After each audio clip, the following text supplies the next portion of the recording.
Mutfağımızdan, mutfakta hayattan merhaba. Bugün de tavuklu, domatesli, biberli, baharatıyla, sosuyla güzelce bir pirinç pilavı yapmak istedim arkadaşlar. Hemen malzemelerimizi veriyorum. Şöyle güzelce bir kaseye yakın tavuk göğsüm var. 4 diş samırsak, 1 kuru soğan, yarım çay bardağı sıvı yağ, 7 sivri biberim var, 5 tane domates. Benim domateslerim 3 tane orada kasede, fakat 6 tane domates bile gelebilir arkadaşlar orası. Çünkü iri ve büyük domateslerim. Şöyle bir tatlı kaşığı salçam var. Tuz, karabiber, pul biber. Bir çay bardağından 2 parmak eksik sıvı yağım var. 4 su bardağı pirinç, 4 su bardağı kaynar su, 1,5 yemek kaşığı da tereyağımız var. Hemen yapımına başlıyorum. Evet, öncelikle şöyle güzelce pirinçlerimi normal musluk suyuyla ısladım arkadaşlar. Daha sonra bu beyaz suyu çıkana kadar iyice yıkayıp süzeceğim. Yine şöyle güzelce ön hazırlık olarak 4 diş samırsağımız vardı. Samırsaklarımızı şöyle güzelce az bir tuzla ezdim ve hemen biberlerimizi doğramakla işe başlıyorum. Çok küçük de doğramayacağım arkadaşlar. Pilavın içinde şöyle güzel dursun istiyorum. Biberlerimizi doğruyorum.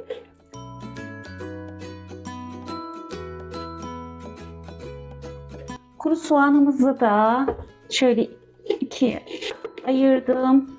Ay gibi doğramak istiyorum. Şöyle yarım ay şeklinde. De güzelce doğrayacağım domatesimizi arkadaşlar. Yani biber ve soğanımızı doğramış olduk. Ve şunu da söylemek isterim. Domatesimizin kabuğunu ben soymayacağım. Siz eğer soymak istiyorsanız soyabilirsiniz. Şöyle güzelce halka halka kestikten sonra küp küp doğrayacağım.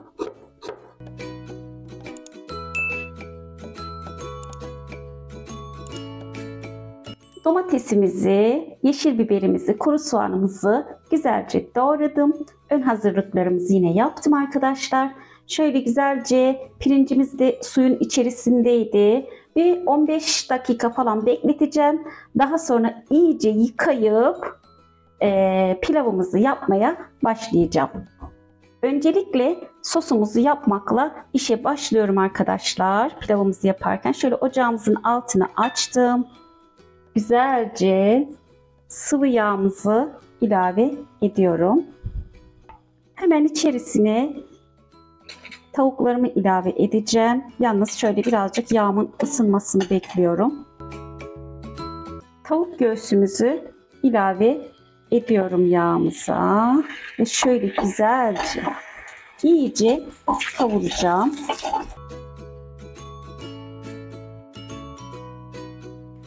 Tavuk göğsümüzü güzelce yüksek ateşte şöyle mühürlemiş gibi oldu arkadaşlar. Ve hemen ocağımızın altını kısıyorum. Burada tavuk göğsümüzü öncelikle bir pişmesini sağlayacağım. Şöyle 5-6 dakika pişirip geliyorum. Tavuk göğsümüzü güzelce kavurdum arkadaşlar. Hemen üzerine kuru soğanlarımızı ilave ediyorum. Kuru soğanlarımızı güzelce yağın içine aromasını vermesi için yine kavuracağım. Soğanlarımız şu an hafif yumuşadı. Hemen üzerine 4 diş samırsağımız vardı. Şöyle yarısını arkadaşlar alıyorum aroma vermesi için. Yarısını ilave ediyorum. Hemen üzerine aşama olarak yeşil biberlerimizi de ilave ettim. Yine iyice biberlerimizin de aromasını vermesi için kavuruyorum.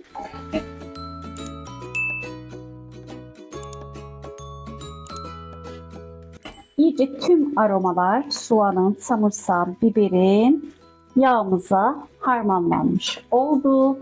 Hemen üzerine domateslerimi de ilave ediyorum.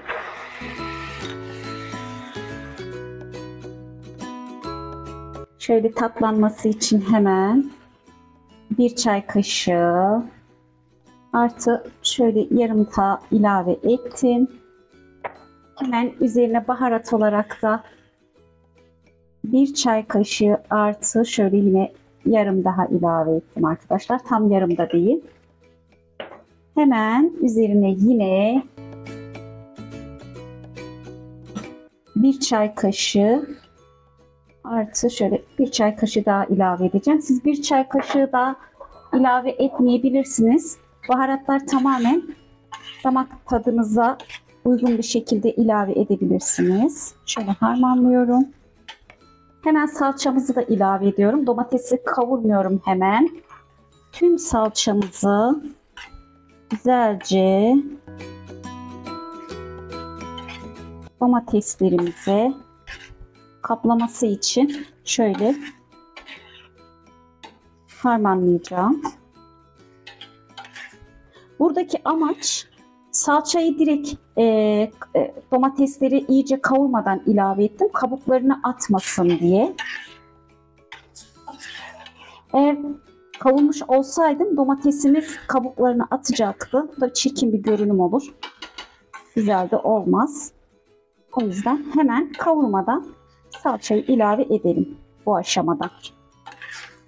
Bu arada suyumuzu da kaynatıyorum. Güzelce sosumuzu diğer ocağa alacağım arkadaşlar. Sosumuzun altını iyice kıstım. Diğer ocağa ilave ettim. Hemen pilavımızı yapmaya başlıyorum. Şöyle sıvı yağımızı ilave ediyorum. Yine yağımızın ısınmasını bekleyeceğim. Yağımız ısındı. Güzelce bol suda yıkamış olduğum pirinçlerimi ilave ediyorum. Pirinçlerimizi arkadaşlar birbirine yapışana kadar şöyle 5-6 dakika kavuracağım.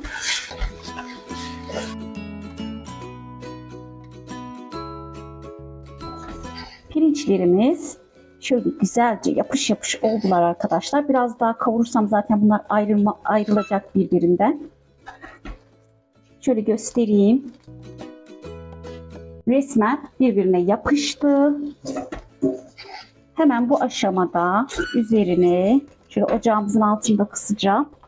Tabii ki tuzumuzu ilave edeceğim. Şöyle şimdilik arkadaşlar öncelikle şöyle 2 tatlı kaşığına yakın ilave ettim. Hemen üzerine 4 su bardağı suyumuzu veriyorum. Tereyağımızı da ilave ediyorum. Şöyle güzelce lezzetli olsun diye. Hemen yine aşama olarak şöyle samırsaklarımızı da ilave ediyorum. Ama yalnız samırsaklarımızı sosumuza da ilave edebilirdik son aşamada. Ben şöyle hemen pilavın üzerine aldım. Aromasını vermesi için. Şöyle bir harmanlayacağım. Ocağımızın altını yine açtım. O aşamada bir tuzuna bakacağım arkadaşlar.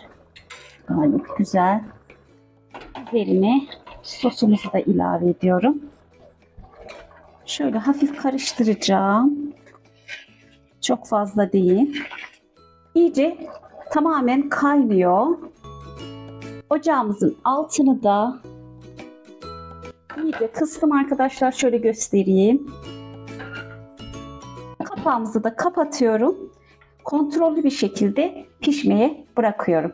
Pilavım güzelce 20 dakikaya yakın, tam 20 dakikada değil, pişti. Bu aşamada hiç ellemeyeceğim arkadaşlar. Ocağımızın altını kapatıyorum ve şöyle tencere kapağıma da içerisine tekrar su buharı oluşmasın, damlama yapmasın diye taktıktan sonra pilavımızı demlemeye bırakıyorum. Şöyle bir 15-20 dakikada bu şekilde dinlenmesini sağlayacağım. Daha sonra servis aşamasına geçeceğim. Servis aşamasına almadan önce pilavımızı şöyle göstereceğim. Önceden hafif şöyle bir baktım yine de arkadaşlar. Yine size de bir göstereyim.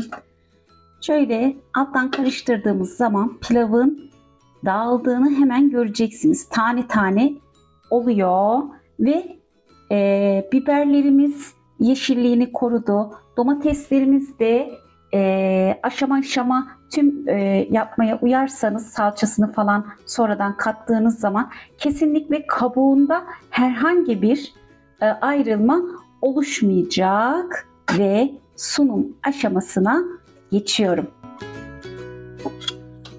Yine bir videomuzun sonuna geldim. Videomuzu izlediğiniz için teşekkür ederim. Kanalımızın büyümesi ve gelişmesi adına kanalımıza abone olmayı, yorum ve beğeni bırakmayı unutmayın. Kucak dolusu sevgiler, selamlar. Tekrar görüşmek üzere.